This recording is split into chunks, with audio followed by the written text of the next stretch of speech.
साथियों, स्वागत है साहित्य सहचर के इस नया यूट्यूब प्लेटफॉर्म पर। पिछले एक साल से लगातार हम लोग मुश्किल प्रश्नों से जूझते आ रहे हैं।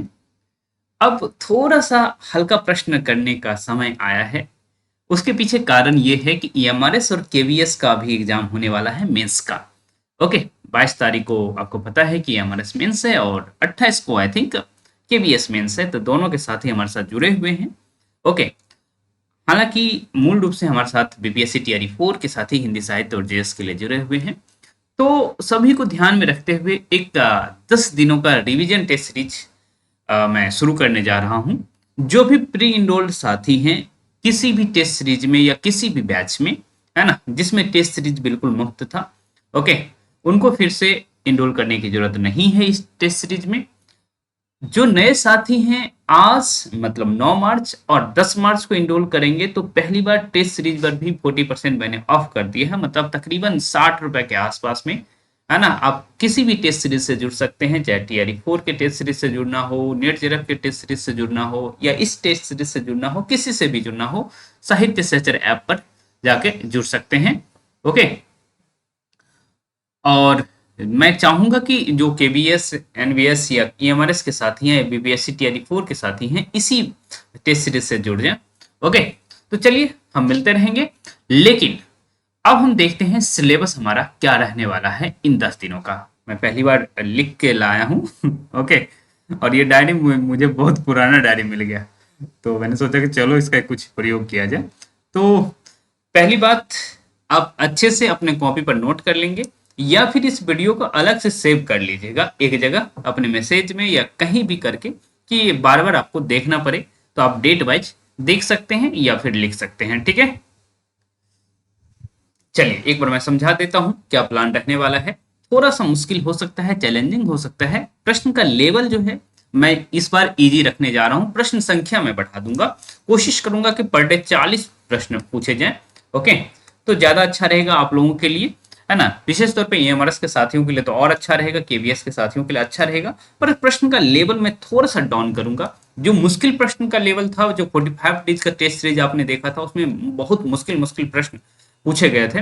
ओके, हालांकि उससे आप लोग को बहुत फायदा होगा, तो सारा लिंक आपको प्रोवाइड भी कर दिया गया है, तो जो भी साथी चाहें तो उसको अटेम्प्ट कर सकते हैं। इस बार हम प्रश्न की संख्या बढ़ाएंगे, लेकिन क्वेश्चन का लेवल थोड़ा सा, थोड़ा नहीं बहुत इजी रखेंगे। जो इजी जिस लेवल का आपके एग्जाम में आता है उसी लेवल का रखेंगे।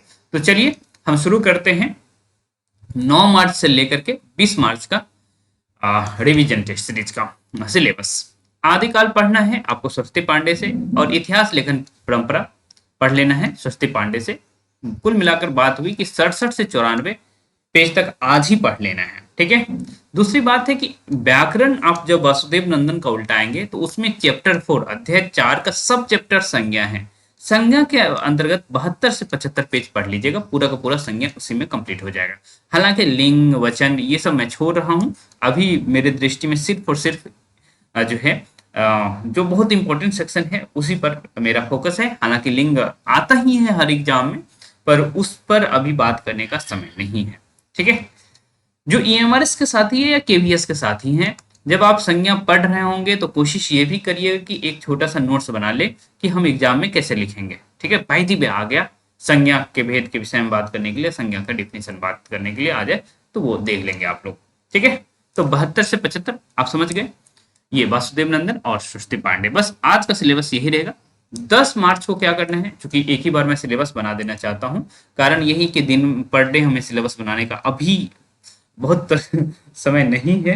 ओके, तो इसलिए मैं एक ही दिन में पूरा सिलेबस आप लोगों को दे देना चाह रहा हूँ। नाटक और एकांकी सेक्शन दो, आप कहेंगे बीच में आप भक्ति काल और आदिकाल, ये भक्ति काल और रीतिकाल कहाँ छोड़ दिए, तो वो मैं आगे इसका यूज करूंगा, क्योंकि ज्यादातर प्रश्न आपके भक्ति काल और रीतिकाल से, भक्ति काल से विशेष तौर पर ज्यादा प्रश्न बनता है। ठीक है, इसीलिए मैं उसको बाद में रिविजन करवा रहा हूँ। ओके, नाटक और एकांकी पर पहुंच जाएंगे 231 से 265 सरस्वती पांडे से। व्याकरण में अध्याय 4 सब टॉपिक 5, टॉपिक का नाम है कारक, पेज 101 से 109 तक पढ़ेंगे, और साथ ही साथ आप सर्वनाम भी करेंगे, है ना। अध्याय 5 का पहला टॉपिक है। आप समझ पा रहे होंगे कि किस तरह से मैंने किया है। आप लोग किताब खोलेंगे वासुदेव नंदन तो ऐसा ही दिखेगा। ठीक है, पेज 115 से 119 है, हो सकता है कि आपका पेज अलग हो, तो इसलिए मैंने टॉपिक और सब टॉपिक बता दिया है। ओके, 11 मार्च को आप उपन्यास करेंगे 265 से 292। व्याकरण में आप करेंगे अध्याय 6 का पहला सब टॉपिक विशेषण, पेज संख्या देख लीजिएगा। अध्याय 7 का पहला और दूसरा सब टॉपिक करेंगे क्रिया और काल, पेज संख्या आप देख लेंगे। ऐसे ही 12 मार्च को आप क्या कर रहे होंगे, उपन्यास कर रहे होंगे 292 से 310। व्याकरण में देख रहा होगा कि बहुत ज्यादा लिखा हुआ, लेकिन बहुत ज्यादा नहीं है, 7-8 पेज ही पढ़ना है, 143 से 151 तक ही पढ़ना है, पूरा का पूरा अव्यय सेक्शन पढ़ना है, क्रिया विशेषण, संबंध बोधक, समुच्चय बोधक, विस्मयादि और निपात। ठीक है, तो ये सभी टॉपिक पढ़ लेंगे। वही सब टॉपिक में 1 2 3 4 सारा सब टॉपिक वही है। चैप्टर 8 में पहला, दूसरा, तीसरा, चौथा, पांचवा, छठा सब टॉपिक पढ़ लेंगे आप। ठीक है, उम्मीद करते हैं आप समझ रहे होंगे। उसके बाद 13 मार्च को आप क्या कर रहे होंगे, 13 मार्च को आप कहानी 310 से 329। उसके बाद अध्ययन 9 व्याकरण का पहला सब टॉपिक शब्द रचना, उसके अंतर्गत जाएंगे तो शब्द भेद पढ़ना है आपको, और उसके बाद उपसर्ग पढ़ेंगे। प्रत्यय सेक्शन में इसमें से स्किप कर रहा हूं, है ना, जान से स्किप किया जा रहा है कि, लेकिन उपसर्ग आप लोग देख लीजिएगा। ओके, उसके बाद 14 मार्च को निबंध और आलोचना, ज्यादातर फोकस आप निबंध पर रख सकते हैं, लेकिन कुछ फोकस आप आलोचना सेक्शन पर कर सकते हैं। तो 330 से 343।